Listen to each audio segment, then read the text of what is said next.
السلام علیکم. اعوذ باللہ من الشیطان الرجیم.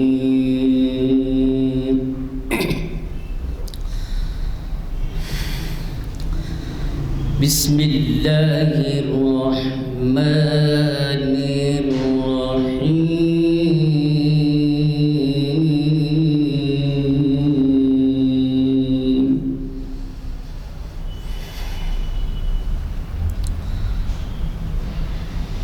إِنَّا أَنزَلْنَاهُ فِي لَيْلَةِ الْقَدْرِ وَمَا أَدْرَاكَ مَا لَيْلَةُ الْقَدْرِ. ليلة القدر خير من ألف شهر.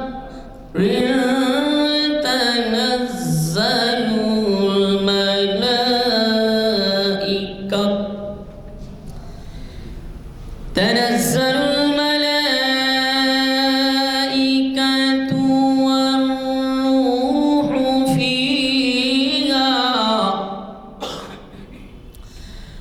والروح فيها بإذن ربهم من كل أمر. سلام هي حتى مطلع الفجر. صدق الله العظيم.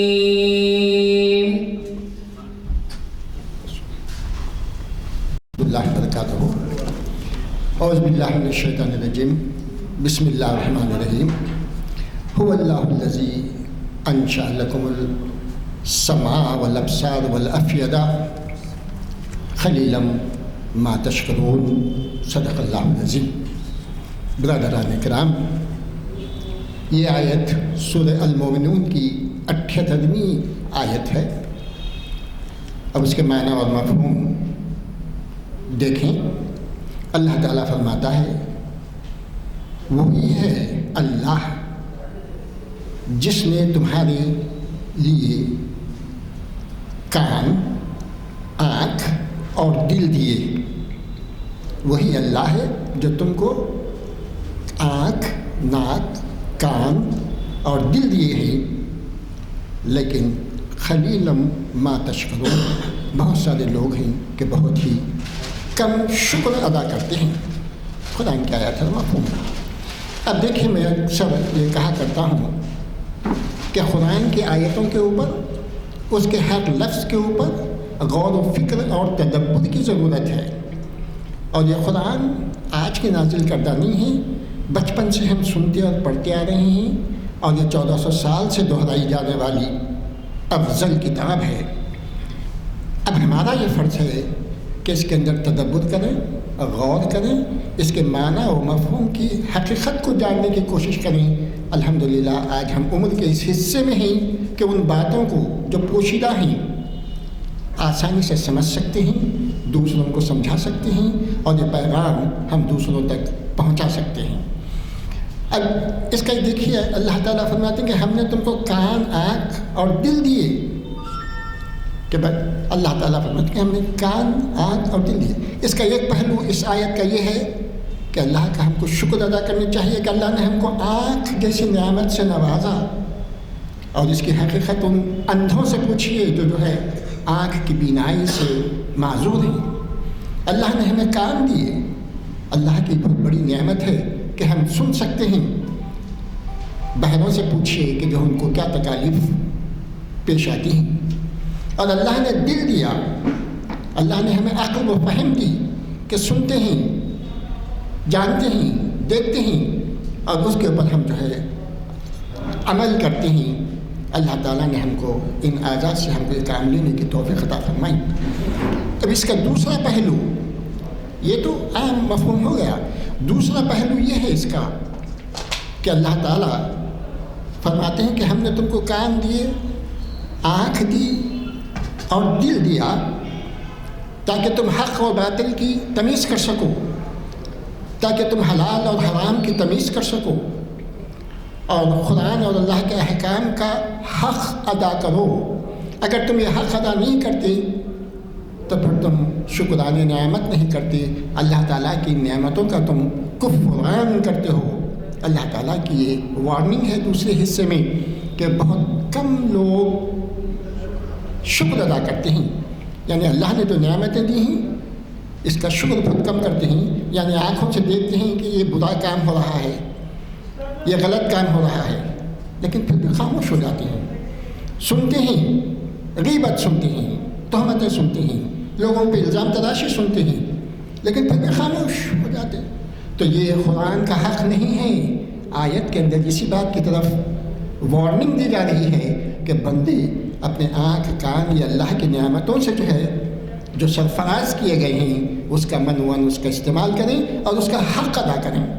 اللہ تعالیٰ ہم سب کو ان باتوں کے سمجھنے کی توفیق نصیب عطا فرمائے اور اس کا پیغام ہم کو دوسروں تک بھی پہنچانے کی صلاحیتیں نصیب عطا فرمائے۔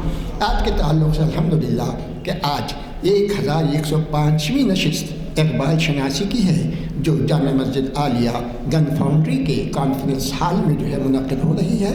آج 18 جنوری ہے 2023 اور اس کو مخاطب کرنے والے ہمارے مشہور کئی کتابوں کے مصنف، سابقہ پرنسپل اور کئی اردو اکیڈمیز وغیرہ کے انعام یافتہ مصنف ہیں اور وہ ہیں ڈاکٹر ناظم علی صاحب۔ اور آج آپ کا عنوان ہے کہ ایک اقبال کی ایک نظم شمع و شاعر۔ میں گزارش کرتا ہوں ناظم علی صاحب سے کہ وہ آئیں اور اس نظم کے اوپر سیر حاصل گفتگو کریں۔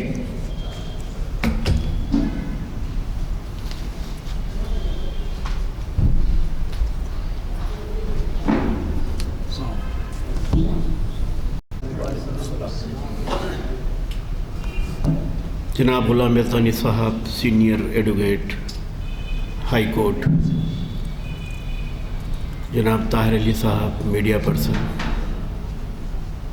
جناب شمس الدین صاحب سابقہ لیکچرر گورنمنٹ جونیئر کالج، حاضرین اکرام،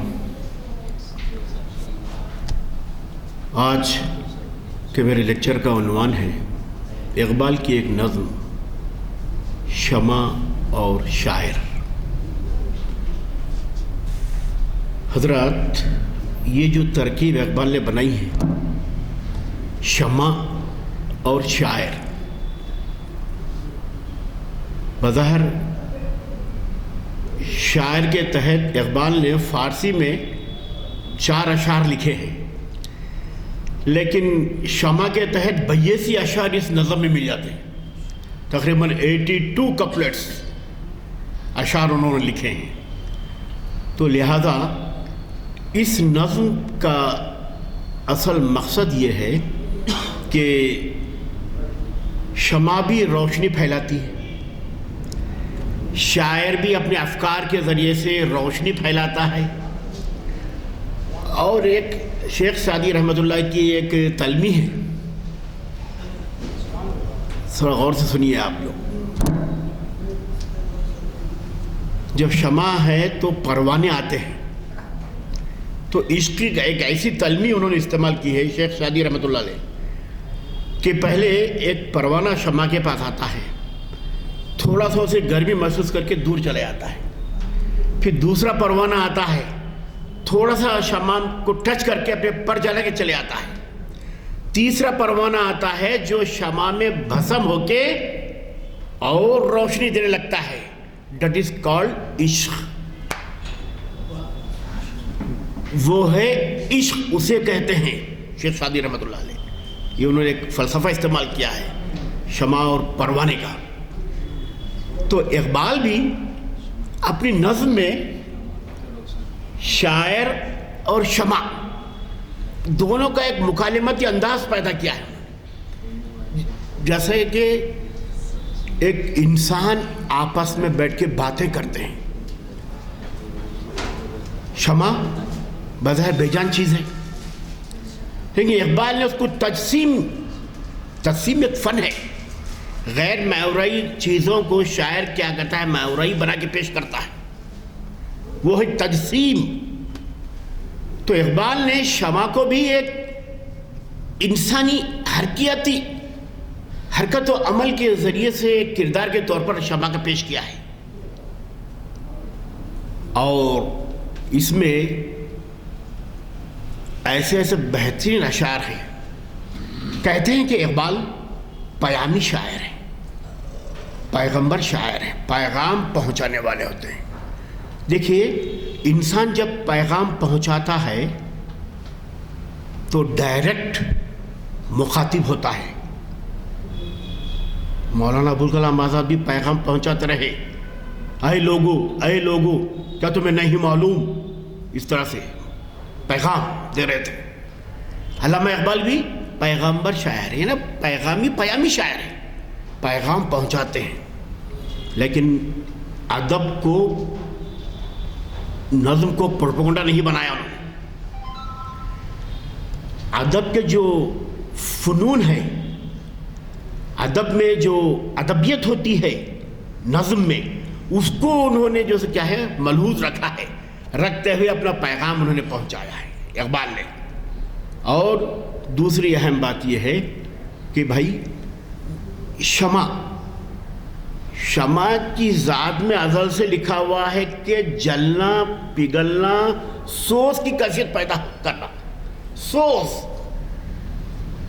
جلنا پگھلنا اس کی فطرت میں قدرت نے وجود فرما دی ہے۔ اب شمع کا کام وہی ہے، جہاں چراغ شمع دیکھیں گے وہ روشنی دیتے رہے گی، وہ اور جلتے رہے گی۔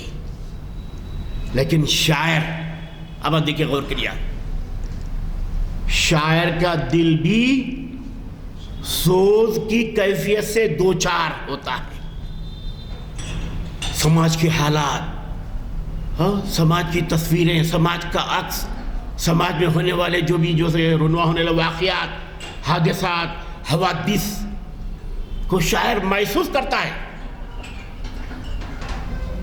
دل اپنا جلاتا بھی ہے، اس کا جلتا بھی ہے شاعر کا دل۔ کیوں جلتا ہے؟ کہ سماج میں ناہمواریاں ہیں، سماج میں بہت سی کمزوریاں ہیں، سماج میں برائیاں ہیں۔ اس کو دور کرنے کے لیے اپنے میں تپیش، اپنے میں سوز پیدا کرتا ہے۔ سوز مانے جلنا پگھلنا، ویسی کیفیت سماج کو دیکھ کر پیدا ہوتی ہے۔ تو اقبال نے اس نظم کے ذریعے سے مسلمانوں کو، عالم انسانیت کو پیغام دیا ہے۔ ان کے کئی ایسے اشعار ہیں، آپ کو بتاتا ہوں میں کہ جملہ دیکھو۔ پہلا یہ فارسی اشعار، پہلے حصے میں شاعر کے عنوان سے 5 فارسی اشعار انہوں نے لکھے ہیں۔ دوش می گفتم با شمع منزل ویران خویش، گیسوے تواز پر پروانے وار رانا شانہ۔ پھر مجھ کو جو موج نفس دیتی ہے پیغام اجل، لب اسی موج نفس سے ہے نواں پیرا تیرا۔ میں تو جلتی ہوں کہ ہے مضمر میری فطرت میں سوز، تو فروزہ ہے کہ پروانوں کو ہو سودا تیرا۔ اب دیکھیے، اب یہاں شاعر اور شمع میں تکلم ہے، مکالمہ ہے۔ تو کہتے ہیں کہ شمع بولتی ہے کہ بھائی میری فطرت میں قدرت نے جو سے یہ کر دیا ہے کہ سوز، میں جلتے رہوں، میرا مزاجی میری طبیعت ہی وہی جلنا ہے۔ اور تو فروزہ ہے کہ پروانوں کو، پتہ نہیں کیوں ایسا ہو رہا ہے، اقبال تعجب کر رہے ہیں، بھائی تو جل رہی ہے اور پروانے فدا ہو رہے ہیں، اپنی جان دے رہے ہیں۔ میں بھی اتنا جلتا ہوں سماج کے، سوسائٹی کے لیے، لیکن کوئی اہل دل کوئی ایسے شمع پروانوں کی طرح میرے قریب لوگ نہیں آ رہے ہیں، آخر کیا بات ہے؟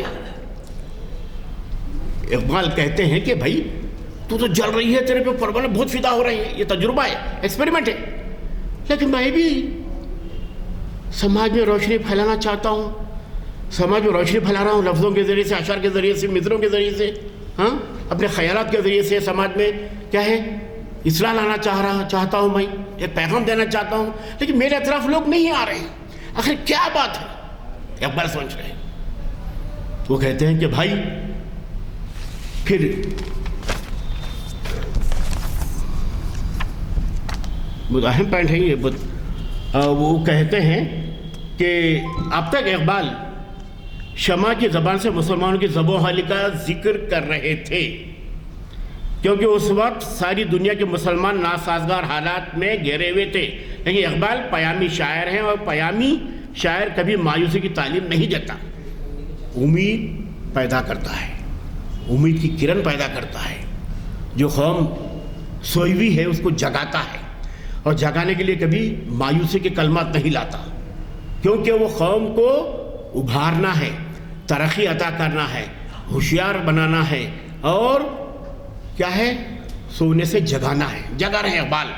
پھر کہتے ہیں کہ اب آپ دیکھیے اقبال نے یہ محسوس کیا کہ شاعر کے تخیل نے شمع اور شاعر میں مواصلت تلاش کر لی ہے، تخیل ہی کا کرشمہ کہ شاعر دو بظاہر مختلف چیزوں میں یکسانیت میں فرق ڈھونڈتا ہے، شمع اور شاعر میں دونوں ایک دوسرے سے مختلف ہیں، شاعر الگ ہے، شاعر کے پاس کمال کیا ہے، لفظوں کے ذریعے سے کلام موزوں کرتا ہے اور سوسائٹی کو ایک پیغام دیتا ہے، ایک میسج دیتا ہے شاعر۔ لیکن اب آپ دیکھیں یہاں شمع اور شاعر میں دونوں ایک دوسرے سے مختلف، مگر دونوں نے قسمت ایک سی پائی ہے، یہاں غور کرنے کی ضرورت ہے، دونوں کی قسمت ایک سی ہے۔ کیا قسمت ہے صاحب؟ شمع کی قسمت بھی وہی ہے، جلنا، روشنی دیتے رہنا، منور کرنا ماحول کو، ہے نا؟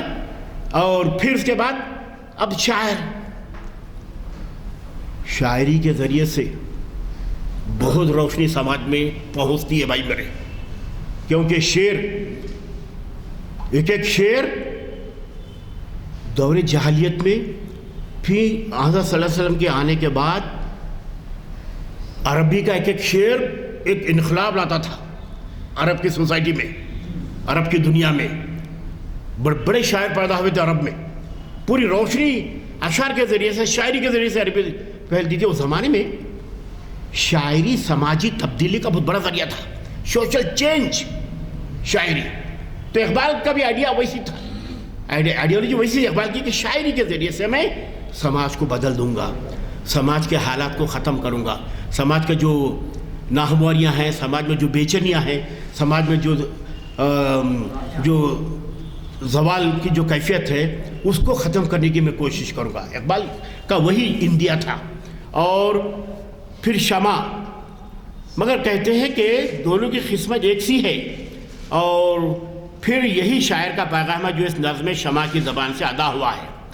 پھر یہ کہتے ہیں کہ بھائی میں، اور ایک خاص بات، ادبیت ہے تو اس میں رمز و کنایہ ہوتا ہے، ادبیت ہے تو اس میں تلمی ہوتی ہے، تشبیہ ہوتی ہے، استعارہ ہوتا ہے، اس کو ادبیت کہتے ہیں۔ اشعار میں، نظموں میں ادبیت ہے، تو یہ ادبیت کو ملحوظ رکھتے ہوئے انہوں نے اپنے پیغام کو آپ تک پہنچایا اقبال نے اپنی شاعری کے ذریعے سے، اپنی نظموں کے ذریعے سے۔ اور پھر کہتے ہیں کہ اس دنیا میں چراغ لالہ صحرا کی طرح تن تنا جل رہا ہوں۔ کیا بات، لالہ صحرا، یہ لالہ صحرا یعنی جنگل کا پھول، لال سرخ رنگ کا پھول ہوتا ہے، اور اس کی حفاظت انسان نہیں کرتا، اللہ میاں کرتے ہیں۔ جنگل کے جو خضرو پھول ہوتے ہیں، آپ جانتے ہیں خضرو پودے جو ہوتے ہیں، پلانٹس، فلاورز، کیونکہ یہ کوئی مالی اس کا نگہباں نہیں ہوتا لالہ صحرا کا، یہ سب جو کیا ہے، قدرت اس کو پروان چڑھاتی ہے، قدرت اس کو آگے بڑھاتی ہے، قدرت جو ہے اس کو فروغ عطا کرتی ہے، لالہ صحرا کو. تو یہ کہتے ہیں کہ لالہ صحرا جنگلوں میں جس طرح تنہا جل رہا ہے نا بھائی, سب کچھ صحرا ہے وہ لالہ صحرا. کوئی مالیا کے پانی نہیں ڈالتا, کوئی اس کی نگرانی نہیں کرتا مالی, اس کا مالی تو اللہ ہے, خدا ہے. تو یہ وہی کہتے ہیں کہ بھائی چراغ لالہ صحرا کی طرح تنہا جل رہا ہوں. کون؟ شاعر. شاعر. اور میرے گرد کوئی پروانہ نہیں منڈلاتا, اور میرے اطراف کوئی پروانہ نہیں آتا, کوئی متاثر ہو کے میرے قریب نہیں آتے لوگ. آخر کیا بات ہے؟ مراد یہ کہ میرے سینے میں جو پیغام پینا ہے اس کی تپش مجھے جلائے ڈال رہی ہے. جو احساسات, جو جذبہ ہے, جو احساسات, جو فیلنگس ہے, سماج, سوسائٹی, ملت اسلامیہ کے, اسلام کے ماننے والوں کے, مسلمانوں کے, یہ فیلنگس کو میں جو کہے الفاظ کے ذریعے سے میں تخلیق کر رہا ہوں, اختراع کر رہا ہوں, اور کوئی نہیں جو میری بات سننے اور سمجھے. کوئی نہیں سن رہا ہے میری بات, کوئی نہیں سمجھ رہا ہے میری بات. اس دور میں کیا ہوا تھا معلوم ہے آپ کو؟ ایک ایسا انقلاب آیا تھا اقبال کے دور میں کہ لوگ جو ہے سو کیا ہے, ایک تو آزادی کی تحریکات بھی چل رہی تھیں, اور دوسرے علم کا ذرا فقدان نظر آتا تھا اس دور میں. عالم فاضل تھے لیکن ماحول میں جو سے کیا ہے وہ علمیت کیا ہے طاری نہیں تھی. تو اقبال وہی کہتے ہیں کہ میں اتنا بڑا عالم فاضل, میں اتنا بڑا پیغمبر شاعر, ہاں لوگ جو سے کیا ہے میرے سے دور رہ رہے ہیں, اور تیرے پہ تو پروانے فدا ہو رہے ہیں آ کے. اور کیا بات ہے, اور میں بھی تو لکھ رہا ہوں بھائی, ہاں اپنا قلم کے ذریعے سے کاشت کر رہا ہوں میں سماج کو جو سے کیا ہے آگے بڑھانے کے لیے, سماج میں اصلاحات لانے کے لیے, سماج میں جو سے کیا ہے تبدیلی لانے کے لیے میں کوشش کر رہا ہوں. ایسے ایسے مسائل ہیں, لیکن کیا بات ہے. پھر اس کے بعد کہتے ہیں کہ ایک شاعر نہیں تو شاعر ہے اس لیے جلتی ہو کہ تو میری خدمت میں جلنا ہی ہے, لیکن تو شہرت کا بھوکا ہے. کتنا بڑا اشارہ ہے دیکھا, تو شہرت کا بھوکا ہے. کون کہی؟ شمع کہہ رہی. تو لکھ رہا کلام لیکن شہرت کا بھوکا ہے. شہرت اور اس لیے روشن ہے کہ پروانے تیرے گرد جمع ہو. بے شک تجھ میں لالہ صحرا کی چمک موجود ہے, مگر تو حرارت سے محروم ہے, یعنی تجھ میں عشقی تپش موجود نہیں. ارے میں بہت کچھ کر رہا ہوں, حرکت عمل کا پیغام دے رہا ہوں میں, یقین محکم عمل پیغام, محبت فاتح عالم, جہاد زندگانی میں یہ مردوں کی شمشیر ہیں. پھر اس کے بعد آپ کا وہ نظم جو ہے پورا اس میں حرکت عمل کا فلسفہ ہے. جہاں حرکت ہے وہاں زندگی ہے, جہاں حرکت نہیں ہے وہاں موت ہے, اقبال کہتے ہیں. تو ہاں یقین محکم عمل پیغام, محبت فاتح عالم, جہاد زندگانی میں ہے مردوں کی شمشیر ہے. عمل سے زندگی بنتی ہے جنت بھی جہنم بھی, یہ خاکی اپنی فطرت میں نہ نوری ہے نہ ناری. پورا حرکت عمل کا فلسفہ ہے بھائی. اس کے بیک گراؤنڈ میں بھی یہ کہتے ہیں کہ بھائی چراغ تو بے جان ہے, تو حرکت عمل نہیں کرتی. شمع تیری یہ حالت ہے, تیری یہ صفات ہے, اور میری صفات دیکھ, میں تو حرکت عمل کا پیغام دیتا ہوں, اور میں حرکت عمل کا جو پیکر ہوں میں انسان. اور پھر کہتے ہیں کہ تو ساقی کے فرائض کیا انجام دے گا, تیرے ساغر تو شراب سے خالی ہے. کیا فرائض انجام دے گا؟ کیوں؟ تو عشق رسول سے بیگانہ ہے. پہلے زمانے میں ایسی عقیدت, ایسی محبت, ایسا عشق تھا حضور سے, ویسے لوگ اب نہیں رہے. اور یہ صورت ہے تو اے شاعر تیری شاعری سے کیا فائدہ, بے محل تیرا ترنم, نغمہ بے موسم تیرا. اب وہ عشق کرنے والے لوگ صلی اللہ علیہ وسلم سے ویسے لوگ اب نہیں رہے دنیا میں. اب تیری شاعری سے کیا فائدہ؟ وہ لوگ مر مٹتے تھے, اپنی جان کو بھی جو کیا ہے فدا کر دیتے تھے. اب ایسے لوگ ایسے صلی اللہ علیہ وسلم سے ایسی عشق و محبت کرنے والے لوگ, اپنے مذہب پہ مر مٹنے والے لوگ اب کہاں ہے؟ نہیں ہے. پھر وہ کہتے ہیں کہ اس کے بعد شمع کہتی ہے کہ اے شاعر یہ دنیا عاشقوں سے خالی ہو گئی. تو کوئی مکالمہ ہے شمع و شاعر کا. اے شاعر حقیقی عشق کرنے والے لوگ، حقیقی جو کیا ہے محبت کرنے والے لوگ اب اس دنیا میں نہیں رہے۔ پہلے زمانے میں ایسا تھا کہ عشق دیکھو، عشق مجازی اور عشق حقیقی دو تفریق ہوئی ہے اردو میں، عشق مجازی، عشق حقیقی۔ اب وہ عشق حقیقی کے مت والے لوگ اب کم ہیں دنیا میں، اب تو نظر نہیں آ رہے ہیں، شمع کہتی ہے، تو لہذا ہے ہی نہیں۔ اور اب تیری بات سنے گا کون؟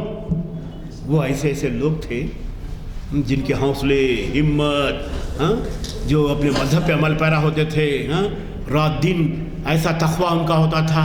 اب ویسے لوگ کہاں ہیں؟ ایسا اعلیٰ تقویٰ درجے کا تھا، 8 دن 10 دن کا روزہ رکھتے تھے اللہ والے لوگ۔ اب ایسے لوگ اب کہاں ہیں؟ اس لیے مسلمانوں کو پریشانی اٹھانی پڑ رہی ہے۔ ویسا تقویٰ اب ناپید ہے۔ تقویٰ یعنی اللہ سے ڈرنا، پھر اللہ کے دیے ہوئے احکام پہ عمل کرنا، مکمل عمل کرنا، دیٹ از کالڈ تقویٰ۔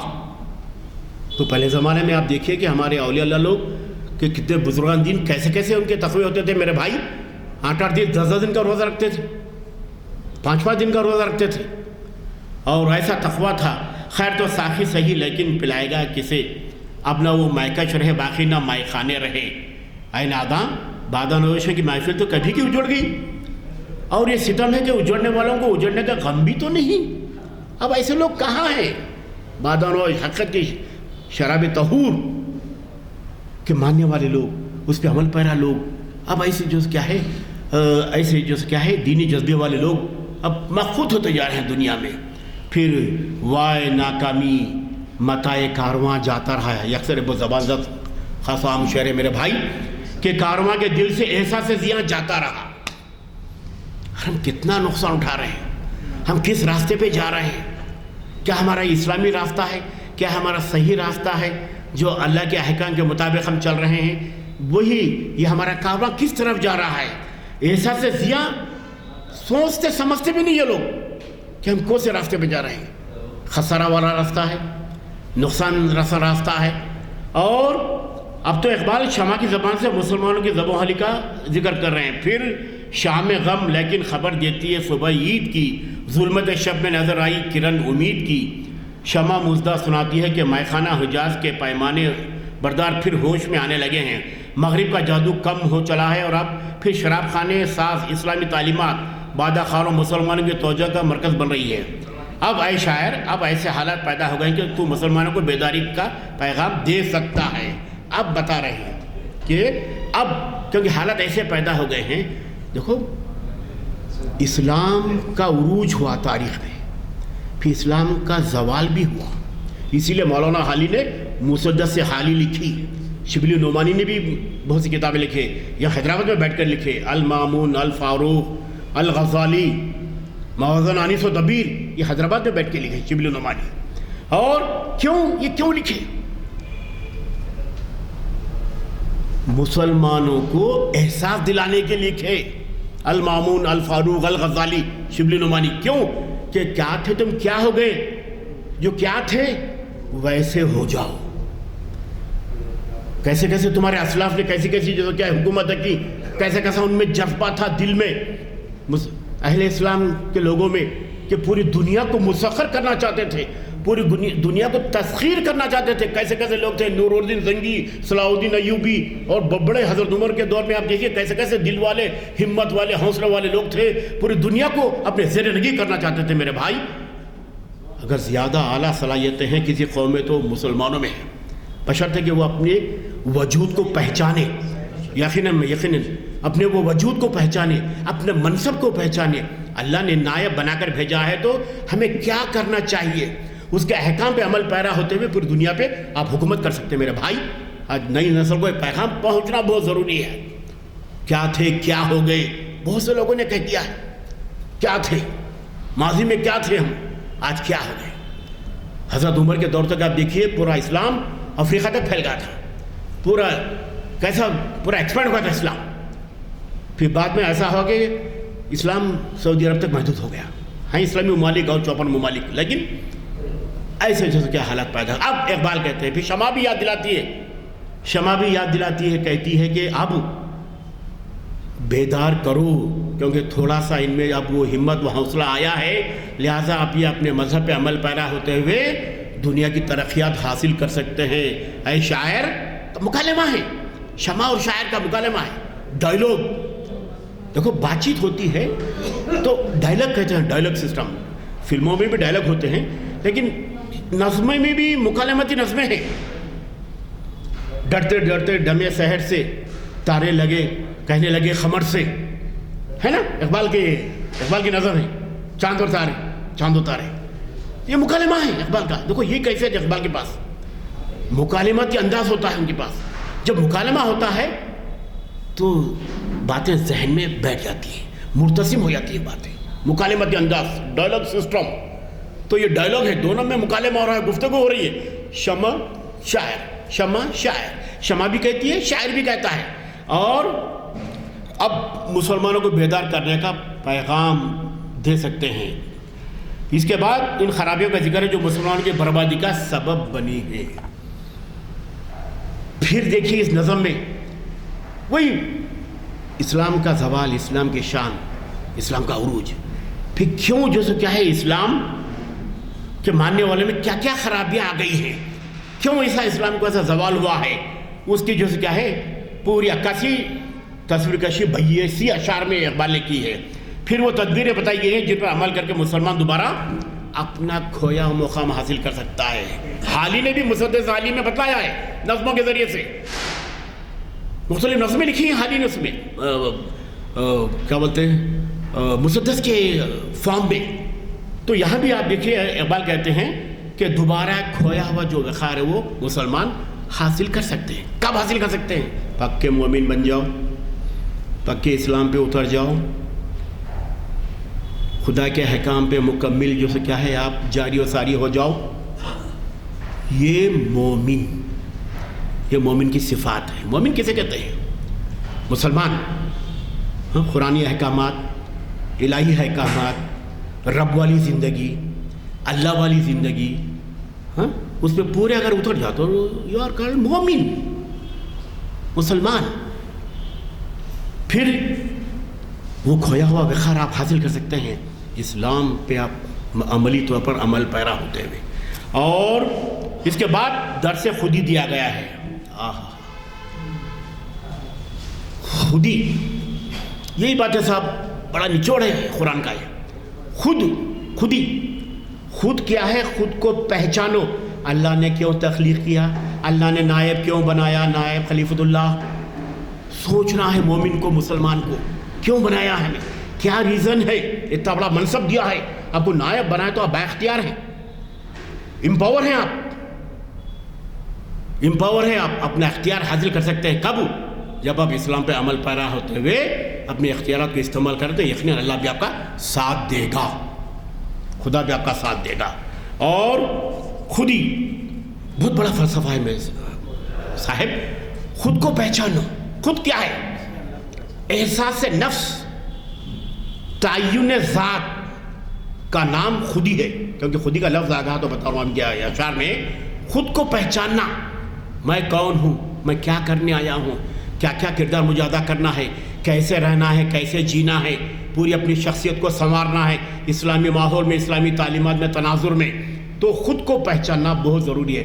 انسان خودی کو کر برن اتنا کہ ہر تقدیر سے پہلے خدا بندے سے خود پوچھے، بتا تیری رضا کیا ہے؟ خودی کیا ہے؟ راز درون حیات۔ خودی کیا ہے؟ بیداری کائنات۔ خودی جلوہ بدمت و خلوت پسند، اندھیرے اجالے میں ہے تابناک، منو تو میں پیدا منو تو سے پاک۔ خودی کا نشمن تیرے دل میں ہے، فلک جس طرح آنکھ کی دل میں ہے۔ یہ خود کو پہچاننا میرے بھائی، خود اپنے آپ کو پہچاننا، اور اپنے آپ کو پہچان کر جو کیا ہے اپنی شخصیت کو پروان چڑھانا، یہ خاص بات ہے میرے بھائی۔ تو اس طرح سے اقبال تو زمانے میں خدا کا آخری پیغام یہی ہے، اور تو ہی ناداں چند کلیوں پر خنات کر گیا، ورنہ گلشن میں تنگی داماں بھی ہے۔ یہ ایسے ایسے اشعار صاحب، میں کیا بتاؤں آپ کو کہ پھر اس کے بعد پھر اقبال کہتے ہیں کہ تاریکی چھٹ جائے گی، پھر ایک نیا سورج طلوع ہوگا. یہ جو تاریخیں ہم دیکھ رہے ہیں اقبال کے زمانے میں تھے بہت سے. دیکھو ہر دور میں مسائل رہے ہیں, اسلامی معاشرے کے مسائل رہے ہیں, ہاں اسلام کے مسائل رہے ہیں. تو لہٰذا اقبال نے جو کیا ہے یہ تاریخی چھٹ جائے گی, پھر روشنی آئے گی, آفتاب چمکے گا, طلوع ہوگا, اور پھر اس کے بعد پیامی شاعری میں اندیشہ ہے کہ یہ پروپیگنڈا بن جائے گی. لیکن اقبال پروپیگنڈا کبھی نہیں بنا, یاد رکھیے. اقبال کی جتنے بھی نظموں کے آپ عنوانات دیکھیے, فرشتے آدم کو جنت سے رخصت کرتے ہیں, روح عرضی آدم کا استقبال کرتی ہے پیام دے رہے ہیں, پیغام ہے. لیکن پروپیگنڈا انہوں نے نہیں بنایا, شہرت کا ذریعہ شاعری کو نہیں بنایا. فن کے لحاظ سے, فنی لوازم کے لحاظ سے اقبال نے کیا ہے اپنی نظموں کو ایک پیغام کے طور پر, ایک میسیجز کے طور پر لوگوں تک پہنچانے کی اقبال نے کوشش کی ہے. تو اس طرح سے میرے بھائی, اور اقبال پھر اس کے بعد ابھی میں نے کہا آپ کے صاحب, یہ جاندار آدمی جو گفتگو کرتا ہے نا, شمع و شاعر ویسا ہی ایک گفتگو کرتے ہیں. آپ کو جو کردار ملیں گے نا جس طرح سے افسانوں میں, ناولوں میں, تو ویسے کردار بھی جو ہے اقبال کے نظموں میں ہمیں مل جاتے ہیں. بہت سی نظمیں ہیں اقبال کی, مکالمتی نظمیں. تو اس میں کردار کو انہوں نے کیا کیا, ایک تجسیم, مجسم بنا کے پیش کیا ہے. جیسا ایک گوشت پوش کا یہ انسان نظر آ رہا ہے, گوشت پوش کا انسان نظر آ رہا ہے, تقسیم. اور اقبال کی نظم میں اگر دیکھیں ایک ڈرامائی کیفیت, دیکھو ڈرامے میں ایک کیفیت ہوتی ہے. اگر ڈرامہ صاحب 2 منٹ, بالکل ڈرامہ جب پیش کرتے ہیں نا, اگر مغل اعظم ہے تو اکبر اعظم کو ہی پورا جو کا تو ویسا ہی کردار ادا کرنا پڑے گا, ذرا بھی نقص نہیں پیدا ہونا. تو وہ ہے مہاکات نگاری, وہ ڈرامائی انداز, جو کا تو ہو بہو اکبر اعظم دیکھ رہے ہیں آپ, کوئی یہاں کوئی نقلی چیز نہیں ہے. وہ چیز نظموں میں اقبال پیدا کریں, مہاکات, ڈرامائی کیفیت. تو نظموں میں ان کے پاس یہ ایک شاعر اس لیے پیدا کرتا ہے میرے بھائی, یہ تو فن ہے, لیکن وہ اتنی محنت, اتنی ریاضت کرتا ہے, اتنی عرق ریزی کرتا ہے کہ لوگوں تک میرا پیغام آسانی سے پہنچ جائے اور لوگ عمل کرنا شروع کر دیں. یہ اقبال کا ایگو تھا, یہ اقبال کا جو مقصد تھا, دلی مقصد تھا میرے بھائی. تو اس طرح سے اقبال نے حالانکہ بہت سے ایسی شاعری کی ہے بھائی کہ مغرب کے بڑے بڑے فلاسفر, تھنکرز بھی جو کیا ہے, ٹی ایس ایلیٹس اور دیگر لوگ بھی جیسے اقبال کا اعتراف کرنا نہیں, یہ تو ایک تیسری دنیا کی آواز ہے, جیسے ایک نئی آواز شاعری کے ذریعے سے سن رہا ہے اقبال کو.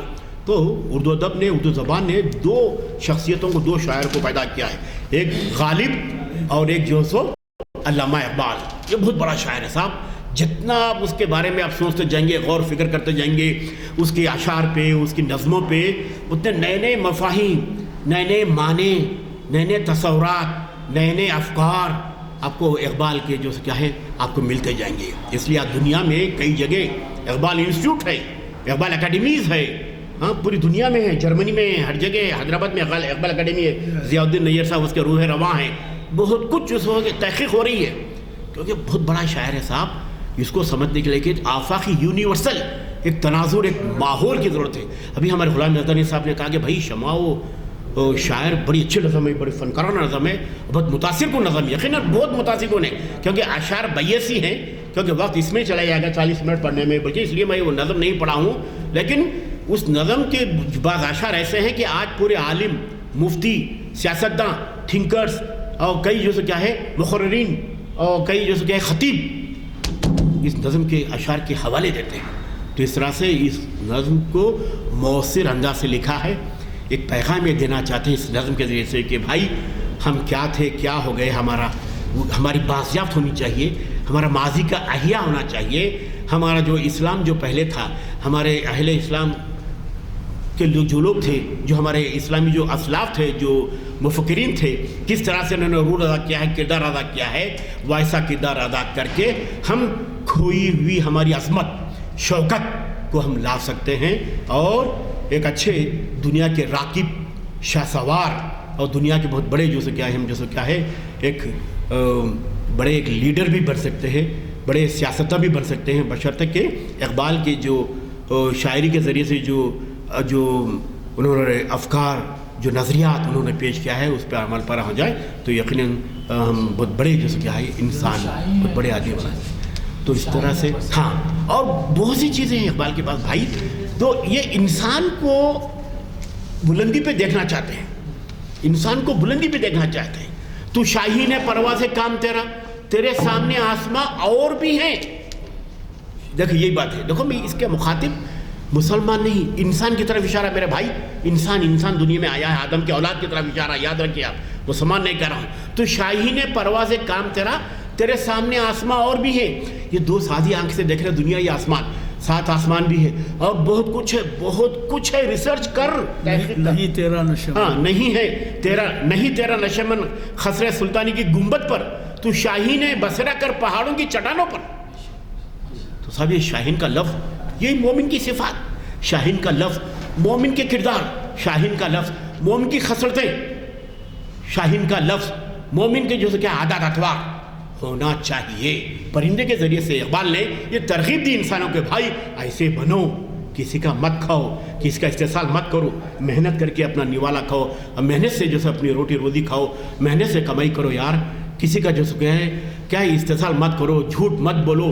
شاہین کبھی جو کیا ہے کسی کا مردار چیز نہیں کھاتا، کسی کا بالکل تازہ غذا کھاتا ہے، محنت سے کھاتا ہے، 15,000 کی بلندی سے دیکھتا ہے شکار کو اپنے. تو اس طرح سے بھائی ویسے شاہین بنو میرے بھائی. شاہین بننا مومن بننا ہے، مسلمان بننا ہے بھائی. وہی صفات وہ بیان کرتے ہیں. انہیں چل کلمات کے سیاق کے صدر صاحب کا اشارہ ہو رہا ہے، وقت ہو گیا ہے. تو میں آپ تمام حضرت کا شکریہ ادا کرتا ہوں، آپ نے کچھ مجھے کہنے کا موقع فراہم کیا. شکریہ. کوئی پیمفلیٹس مل گئے ہیں اور نہیں ملے ہیں تو لیتے جائیے. یہ شکوہ میرا جو ہے وہ آپ محسوس کریں گے کہ وہ قائم ہے، اور ہر محفل میں توجہ دلاتا ہوں میں کہ ہمارے یہاں 25 سال سے کم کی عمر کا کوئی نظر ہی نہیں آتا. حالانکہ یہ وقت نہ کالج کا ہے نہ اسکول کا ہے، کھیل کا میدان ہے. تو کبھی کبھی تو کھیل کے میدان سے ہٹ کے یہاں کے علمی ماحول میں اس میدان میں بھی زحمت کرنا چاہیے. تو جب تک آپ توجہ نہیں کریں گے اس طرف لوگ مائل نہیں ہوں گے بچے، کیونکہ آج کل ان کے لیے بہت سے اب تو نمائش بھی چل رہی ہے شاید. لہذا میری گزارش ہے کہ آتے آتے کم از کم ایک نوجوان کو ساتھ لائیے. تو دیکھیے اس میں اللہ تعالیٰ شاید اس کے خیالات کو ایسے پلٹا دے کہ وہ خود ہمارے لیے ایک رہبر و رہنما بن جائے اور لوگوں کو جو ہے غالب کرے، راغب کرے ہماری طرف. بہرحال میں پڑھنا ضروری نہیں سمجھتا کیونکہ آپ کو مل چکے ہیں. میں دعا کی گزارش کرتا ہوں. حضرات، کیونکہ آصف جائی خاندان کے 8ویں فرما رواں مکرم جاں بہادر صاحب کی رحلت ہو گئی ہے.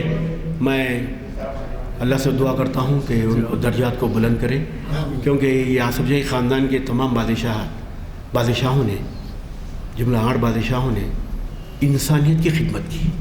ان کے کارنامے تا قیامت تک جاری رہیں گے، کیونکہ ان لوگوں نے انسانیت کے بقا کے لیے کام کیا ہے. انسان کے کارنامے انسان کو فیض پہنچاتے رہیں گے.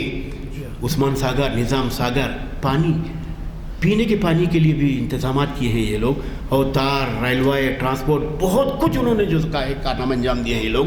تو بھائی یہ ڈائریکٹ دواخانے، شفاخانے وغیرہ. تو کس طرح دیکھیے، میں کیونکہ میرا اپنی دانش میں میں سوچتا ہوں کبھی کبھی کہ یہ عثمان علی پاشا وغیرہ جو کیا ہے، ان کے پاس اصل زندگی میں رعایا خود اور رعایا پروری کا جذبہ تھا.